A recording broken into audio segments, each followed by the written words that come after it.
that probably has kept them safe. Now, there is one other one. The other one I observed now, I wasn't told, was human beings are social by nature.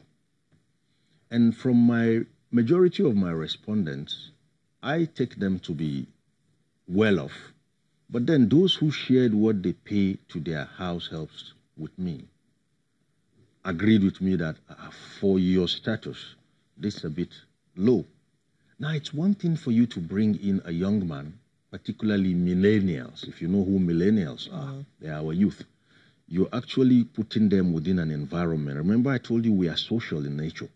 They see a lot of good things. They see your children. They see a lot of niceties. They are part and parcel of parties you host at home. And yet what they have cannot confer on them anything near the likelihood of that. Beyond saying, I walk in all these highbrow estates. That's it. Now, the ambitious ones among them may begin to have ideas.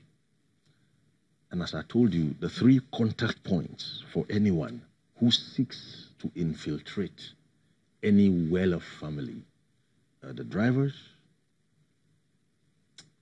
the stewards, and the security men. And in our nation today, as a nation, we still treat those 3 sets of employment largely as unskilled labor. So they are not as streamlined as if someone wants to get your kind of job. The kind of, stringent processes you go through to be what you are today here is not as what you'll go through to be a driver. Probably if you just have your 4 limbs, your head is on your shoulders. That's the basic requirement for those 3 jobs. Wait, you see, that bit about, you talked about the young lady who you met at the Polytechnic. I do know someone who had a little girl come into his house. The girl grew up. The girl came in before they started having children. Right now, that girl is in secondary school. She's in the private school, but she came in as a house help.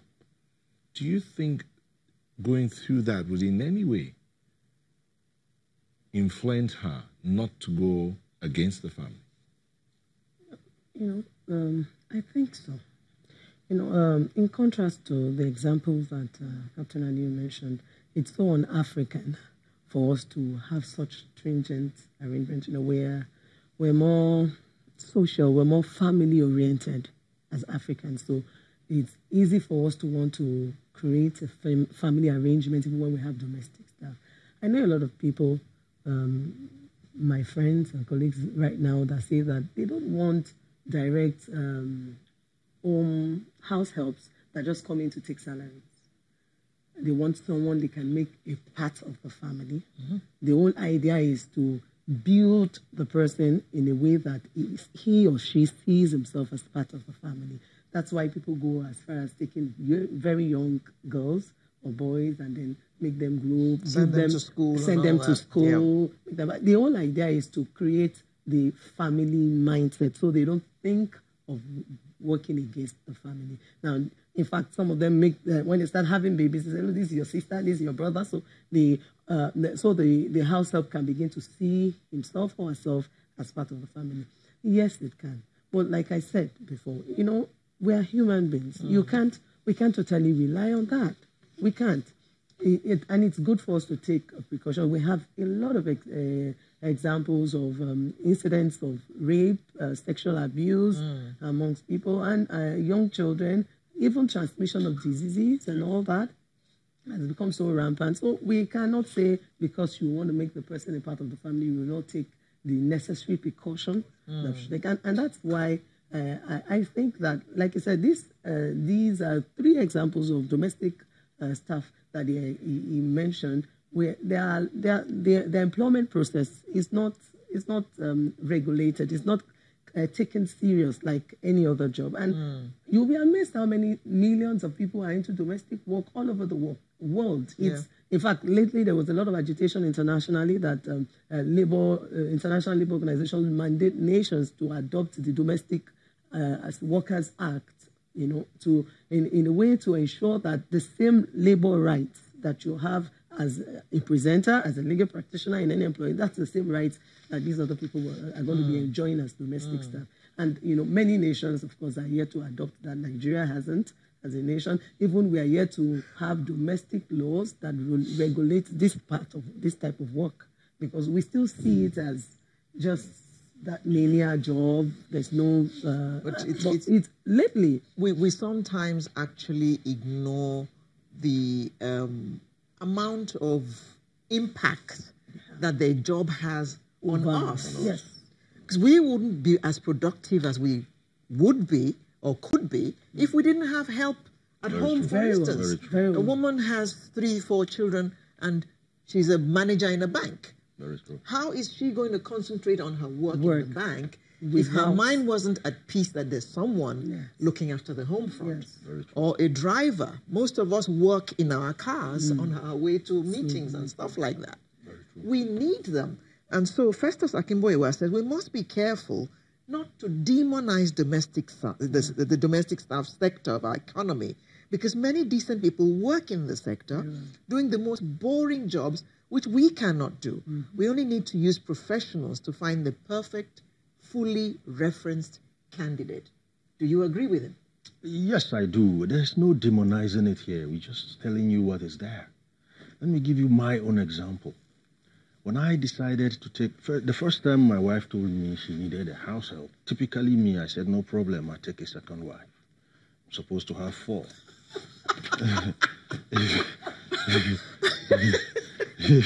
If the house is suddenly too big for you, I mean, you can share it with some second, But then, when the children started tumbling out, I saw it myself that, no, this is going to be heavy for her. Now, we went for, I insisted, go home, get any of your younger ones from the extended family. I'll do every other thing. I'll send her to school, and she's going to grow with us, and just like that. That didn't work. Let me tell you what happened. She was suddenly in the habit of going out to the balcony between the hours of 4 and 6 in the morning. And the day my wife found out, my wife wondered, what would she be doing there? Well, one day my wife just decided to be a bit curious and discovered she was taking calls on the balcony. She was in, is it JS2 they call it 4 o'clock in the morning. Yes. And when my wife attempted to, she threw something off from the balcony right over my fence out there. And at that time of the morning, we couldn't find it. But later, as we were leaving for work, a member of the family found a very expensive phone. That blew my mind. At your age, you have that phone, it's time to send you home. So what I'm simply saying is, we can trust our domestic staff. There's nothing wrong with that. But then in the words of Ronald Reagan, trust, but verify. Don't just throw your trust at anyone. I've seen children who masterminded the kidnap of their fathers. One girl did it in Lagos. Were they domestic staff? No. Yes, the boyfriends took the dad hostage and they were supposed to get some good money in which they will share. The police cracked down and got them. So what we are saying is, whether domestic staff or family members, within the family, within the household, we're a bit laid back about this. Let me share one funny one with you from still my respondents. One particular one said something that actually happens. And the summation of what she responded with was, look, Nigerians even leave their domestic security to God and faith. They hang talisman and the crucifix and write Islamic injunctions on their doors and do all those things. That doesn't stop anything. If it worked, the White House would have that. So we need to get serious. We're not demonizing anybody, but we're just trying to call your attention to that which has made households the center of these activities. The cheapest way you can penetrate any well-to-do family now is not to wait for them on the road. Just look to be a houseboy, a driver, or, a security man in any of these upbeat estates. That's all. You are in. The rest is now find your way, as the conductors in Lagos will say.